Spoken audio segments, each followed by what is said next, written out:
Americans for Fair Taxation presents the Weekly Chairman's Report, written by Steve Hayes, president of Americans for Fair Taxation, and recorded by Bob Paxton, a volunteer with the Florida FAIRtax Educational Association. And now, this week's Chairman's Report. Hello, I'm Bob Paxton with the AFFT Chairman's Report for Friday, September 6, 2019. What can a person living in Australia tell us about the U.S. income tax? Well, plenty. Dave Ives is a real estate investor and entrepreneur who proudly talks about his home in Alice Springs, Australia on his website. Now, Dave is a dual U.S.-Australian citizen. The Air Force sent him to Australia in 1990. He returned to the U.S. in 1991, moved to Australia again in 1995 when he accepted a job with a U.S. company there, and then just stayed. Since he pays both U.S. and Australian taxes, the U.S. tax law very much affects him. Now, Dave wrote an article that he posted on April 29, 2017. This article describes the income tax in a way that is often overlooked. Here is that article. He starts with a quote from Ron Paul. "One thing is clear, the Founding Fathers never intended a nation where citizens would pay nearly half of everything they earn to the government. So, why do you and I pay income taxes?" Now, I've heard some people answer this question by saying things like, well, how are we going to pay for the roads? Or how do you think we pay for all the social services? Who's going to mow the lawn at the governor's mansion? Do you think someone's going to do all those things for free? Come on, man, don't be ridiculous. It's obvious. We pay income taxes to keep society running. Well, nice try, but that is not why we pay the income tax. I've found in life there are always two reasons for everything. The first reason is the one people talk about, the one you're told, the one that sounds good. The second reason is the one people don't talk about, the one they don't tell you, and the one that sounds bad. And by the way, the second reason is always the real reason. The same holds true for why we pay the income tax. People don't talk about the real reason because it's unsightly. It's not pretty, but it's the truth. The real reason we pay income taxes is so obvious it eludes most people, goes right over their heads. It went over mine for years, but now I know the real reason we pay income taxes. I discovered it in a book written by a former American slave. To understand the real reason we pay income taxes, let me ask you a basic question. Would you pay the income tax if you didn't have to? I imagine everyone would say no. They would not pay the income tax if they didn't have to. So, here is where we arrive at the answer to the initial question of why we pay the income tax. The ugly truth is that we pay the income tax because we're forced to. The government has the power to compel us to pay. That's it. End of story. This fact became clear to me while reading the book Narrative of the Life of Frederick Douglass, an American Slave.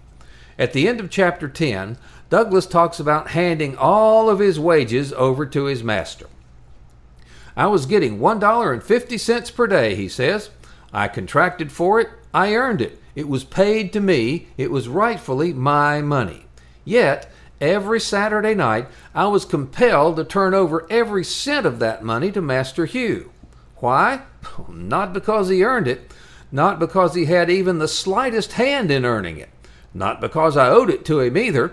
And not because he possessed the slightest shadow of any kind of right to it. I had to give him all my money solely because he had the power to compel me to give it to him. The right of the grim-faced pirate on the high seas is exactly the same." Think about it. Frederick Douglass handed over all of his wages to his master for one reason. His master had the power to make him do it. That's it. Bottom line. End of story. You and I pay the income tax for the very same reason. We have to. The federal government has the power to compel us to do it. Now, if you would not pay the income tax if you didn't have to, then how is the government any different from, as Frederick Douglass says, the grim-faced pirate? The ugly, unsightly fact is that we are all compelled to pay the income tax to the government, just like Frederick Douglass was compelled to pay his master. It's a simple power game. You pay because the balance of power is stacked against you. And you may be okay with that. Who knows? Maybe some of the slaves were fine with handing over all of their wages to their masters. But the fact remains, you pay because you have to under the threat of force. Now here's where that ugly truth gets even uglier and more uncomfortable. How can a person call themselves free when they are compelled, under the threat of force, to hand over their wages to a master, any master? Now, how can I call myself free if I am compelled, by threat of force, to hand over my wages to the government, and then they hand back to me what they think I should be allowed to keep? I don't have any say in that deal. I don't have any choice in that arrangement. I must comply because the threat of force is hanging over my head. Now, how can I call myself free under such an arrangement? How can anyone consider themselves free under such an arrangement? It's a really tough sell. I'd say you can't, and I'd venture to guess that Frederick Douglass would agree with me. He wanted to live in a world where he kept all of his hard-earned pay, and eventually he did. When Frederick Douglass worked as a free man, he kept all of his pay.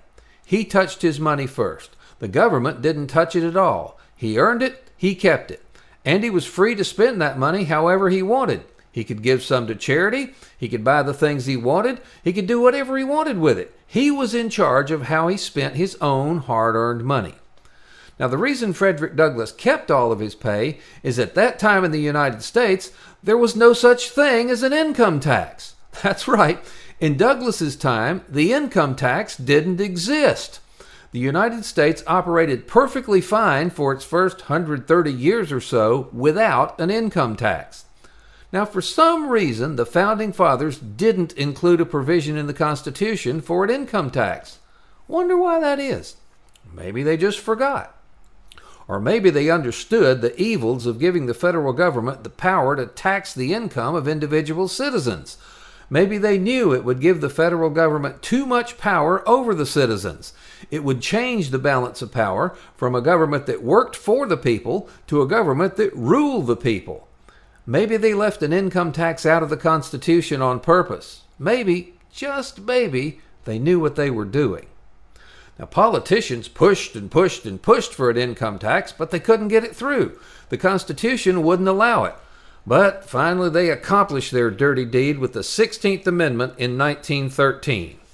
Now we all disclose our incomes and hand over our paychecks to the powerful central government, who hands back to us as net pay what's left over after the government takes whatever it wants. The whole process is against the principles of the Founding Father and the original Constitution. It's an end run. It's a sneaky trick to take power from the people, and it worked. Maybe it's time to rethink this income tax thing. Maybe it's a bad idea after all. Well, okay, it's a great idea if you favor a strong, all-powerful, money-wasting, corrupt central government. But if you prefer a government of the people, by the people, and for the people, then the income tax is a very bad idea indeed. The income tax is simply incompatible with freedom. I wonder what Frederick Douglass would have to say about paying the income tax. In conclusion, Dave is making a really powerful argument that it's time for members of Congress, and all of us really, to realize that Americans should decide how much tax they will pay when they make purchases. The fair tax is the only truly fair tax.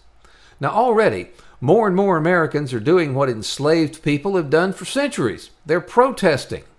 As many commentators have noted, slaves generally did everything they could to avoid work and often broke or mistreated the implements of their work. This is one of the reasons why George Washington wrote near the end of his life that the slaves should be freed. Present-day income tax slaves are also protesting. According to the study by Dr. Sebula, the evasion of the income/Social Security tax system will be $9 trillion over the next 10 years.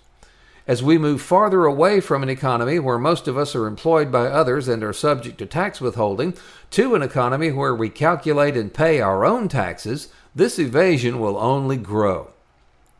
As I responded to former House Speaker Paul Ryan's question on how to reduce evasion under the income tax, it will have to be done with increased force, just like was often required by slaveholders with lashes on their slaves.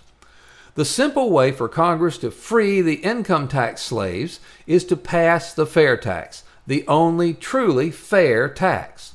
Trust the American people rather than treat us as less enlightened beings who have to be forced to do what Congress thinks is right. This has been the Weekly Chairman's Report, written by Steve Hayes, President of Americans for Fair Taxation. Check back every week for news and information about the fair tax, and learn why the fair tax should replace our antiquated federal income tax system. If you'd like to receive a copy of the Chairman's Report in your inbox every week, sign up at fairtax.org.